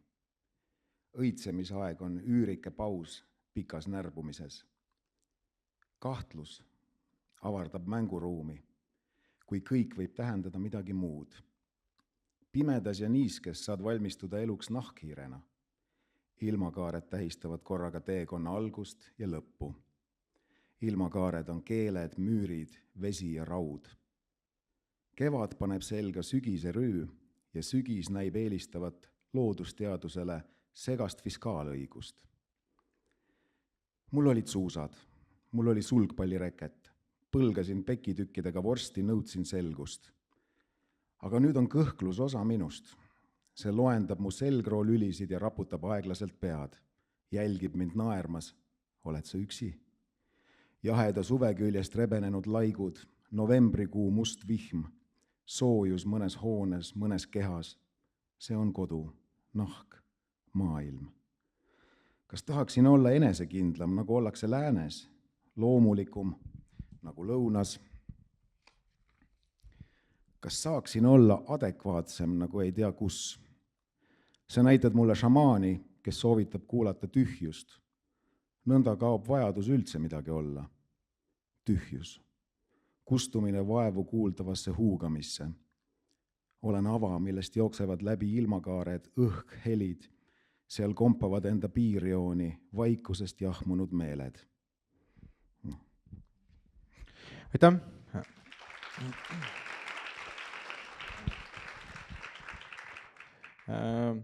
Mul on niisugune tobe küsimus, see on niisugune nagu selline põhikooli lõpuõpetaja, et kõikidest luulekogu tekstidest, mida tegelikult ei ole üldse vähe, miks just see tekst, miks sa tahtsid selle lugeda? Tegelikult algul ma mõtlesin midagi muud lugeda, aga siis kuidagi, ma ei tea, jälgides seda vestlust ja õhtu kulgu, siis just see lugu nagu äkki on õige lugeda, siis ma ei tea, ma ei ole siiamaani kindel tegelikult. Ei, no sellele ilmselt õiget vastust, et ilmselt need kõik tekstid, mis raamatusse said ju on mingil kujul seda väärt, aga sa oled öelnud, et selle teksti või selle luulekogu üks väline impulss oli 2022 sõja algus. Ja. Kuidas sa praegu tunned ennast 2026 märtsi alguses? Nojah, mingis mõttes on nagu, midagi ei ole sisuliselt, midagi on muutunud, aga suures plaanis on see ebakindlus endiselt kõik kontides ja närvides alles, aga siis ma mäletan, kui see sõda nüüd algas, kui see täiemahuline sissetung Ukrainasse algas, siis see hõre tunne ja selline hõljumistunne ei miski keskel kuskil järsku, kui hakkas kõik nagu tuttav ja selline turvaline ja armas hakkas kuskile voolama ja pahisema kuskile, ma ei tea kuhu, ja need igasugused kopterid ja õudused, mis seal televiisorist vastu vaatasid, sellega võrreldes praegu on nagu kuidagi natuke rahulikum. Isegi kui midagi väga lolli või rõvedat juhtub, siis ikkagi on kergelt nagu, ma ei tea, kas ma olen kuidagi kohanenud selle hirmuga lõpuks mingil määral, et ma nagu enam päris niisuguses tühjuses ei hõlju kuidagi, nagu seal need esimesed nädalad just olid, kui üldse ei teadnud, kuhu see asi pöörduda võib, et ma ei oska öelda, kurb küll, kui sõjaga ja õudustega harjutakse ja neid õuduse koldeid tekib järjest rohkem juurde maailma ja lõpuks sa nagu taludki võib-olla rohkem inimesena, ma ei tea. Aga millal see kogu ilmus sügisel või? Sügisel, jah. Sügise alguses on ju. Kas sa mäletad, millal sai valmis viimane tekst, mis läks siia luulekogusse? Ma arvan, et kusagil võib-olla kevadel, et pärast ma midagi veel kärpisin ja niimoodi nagu pigem võtsin vähemaks, aga juurde ei tulnud enam midagi sinna. Võib-olla ikkagi kevad, ma tegelikult ei mäleta nii hästi, aga kevadel vist võib-olla midagi veel kirjutasin juurde. Sa ütlesid, sa kärpisid sealt mingi tekste, sest see luulekogu ei ole väga lehekülgede rikas, aga see luulekogu on väga tihe. Miks sa kas sa tunned, et need ei sobinud sinna või luulekogu läks pikaks või mis on? Jaa, seal oli niimoodi, et põhimõtteliselt nagu enam-vähem kõik nagu sobis ikkagi, aga olid mingid asjad, mis mind ennast hakkasid häirima või millega ma olin juba võib-olla liiga ära harjunud ja siis ma võtsin mingeid väikseid asju välja ja siis Helena läks, kes toimetas, tema siis võttis ühe terve teksti lõpust välja, ütles, et usu mind, ilma selleta on see parem ja ma olen talle väga tänulik selle mõtte eest ka. Mis seal oli selles tekstis? Kas see oli nagu liiga otse või liiga... Ei, see oli lihtsalt selline, tähendab, ta lõppes kuidagi ära juba, see luulekogu, ja siis oli veel üks tekst seal, mis nagu justkui otseselt... ta oleks võinud eraldi kuskil olla, aga mitte selles kogus seal lõpus enam, et selles mõttes ma see oli nagu vormiline kaalutlus pigem võib-olla, et ta ja kui ta ütles seda, siis ma sain kohe aru, et et see on nagu üleliigne siit, et... Kas Helena Läks on hea toimetaja? Jaa, väga hea. On. Aga... Ja tervitused talle ka siit poolt siis. Jaa, Helena tegelikult kirjutas, et ta oleks väga tahtnud tulla, aga ta ei saa ilmselt, kui ta oleks saanud, ta oleks tulnud. Nii et see maailm käib. Sa oled võitnud elus palju auhindu. Kindlasti vähem kui mõni. Maailmas on kindlasti inimesi, kes on võitnud rohkem auhindu kui Martin Algus, aga kindlasti on ka vähem. 10 aastat tagasi pälvisid sa Oskar Lutsu huumoripreemia, milline väike juubel. Minu hinnangul, kui žürii oleks lugenud ainult seda luulekogu, siis sa ei oleks selle preemiat saanud. See luulekogu ei ole väga naljakas. See on pigem tõsine. Kas kirjutad naljakaid luuletusiga?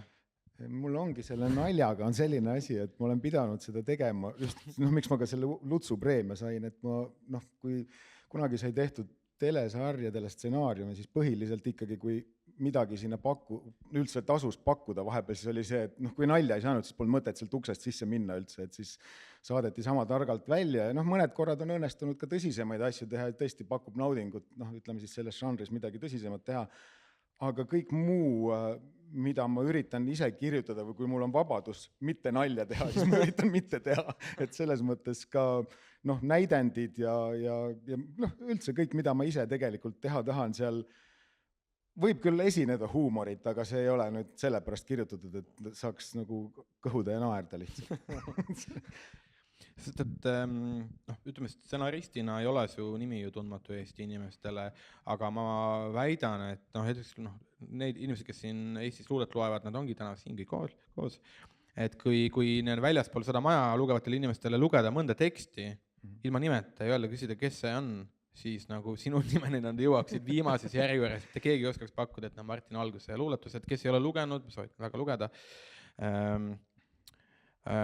Aga ja võib-olla sellest samast nagu teemast lähtuvalt sinu ütleme laiemalt oled sa tuntud ju stsenaristina ja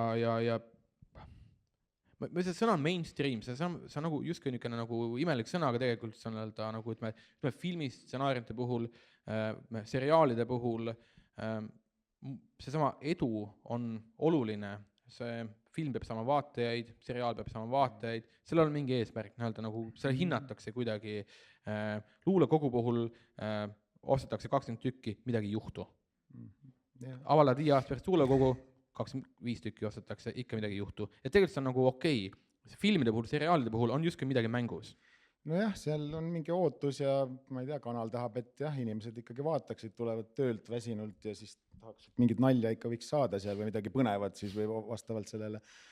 Aga ma kuidagi tunnen ise, et ma tahaks nagu ka nagu ennast üllatada ja kuidagi lõhkuda mingisuguseid raame ka enda jaoks ja võib-olla näitekirjanduses on seda nagu olnud, sealt on see komme mulle nagu tekkinud, et ma tahaks teha midagi sellist, et ma tõesti üllatuks ja ma kirjutan sellise näidendi, mis ei ole päriselt nagu näidend, ütleme nii, et seda et ta ei oleks nagu selline klassikaline näidend, et midagi sellist, selline kihk on nagu sees olnud ja ütleme, et siis võib-olla kui sellist nagu luulekogu kirjutades, seal on samasugune vabadus, et sa ei pea järgima mingisuguseid reegleid, sa võidki ise üllatuda seda enda intuitsiooni või enda ma ei tea, mis valu või tungi lihtsalt järgides üllatada ennast sellega ja võib-olla midagi lahendada enda jaoks ära kuskil selle asemel, et siis süüa purgitäis tablette ära või midagi sellist, aga teles, isegi kummaline on siin praegu sellest telest rääkida, aga kuna ma olen sellega tegelenud, siis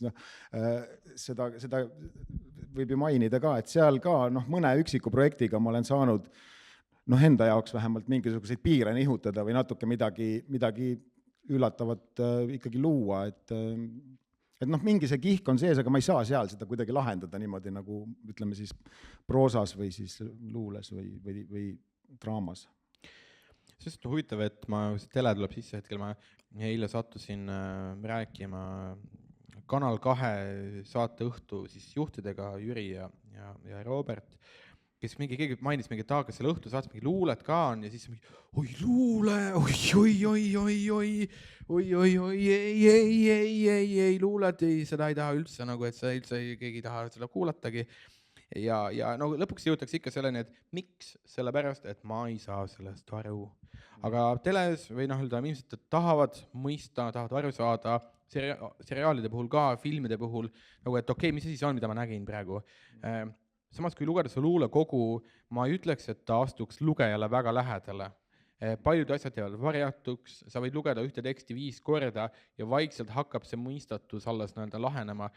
Ja see sama, et kuidas see switch on selle pealt, et ütleme filmi stsenaariumi puhul mõnes mõttes see võiks olla või see vaatele lähemale astumine, et see kujund, see asi, see rullib lahti ja luules seda ei ole. Tähendab, mind natuke ärritabki üldse maailmas praegu see ka, et kõik tahetakse hästi lihtsaks teha ja see praegu viimane uudis või selles vallas, nagu sa räägid filmidest näiteks, on see, et Netflix tellib siis selliseid filme, mida ei pea vaatama. Sa saad vaadata samal ajal telefoniga, scrollida ja siis et seal siis stsenaariumisse on sisse kirjutatud korduvalt, et mis võtab paari lausega süžee kokku, et siis kui sa scrollid ja siis kuuled aeg-ajalt lipsab peast läbi, et siis see ei jää reaalt, sa ei pane kinni, sa vaatad lõpuni, sest et sulle korratakse see üle, aga see selles mõttes selline lihtsustamine ja selline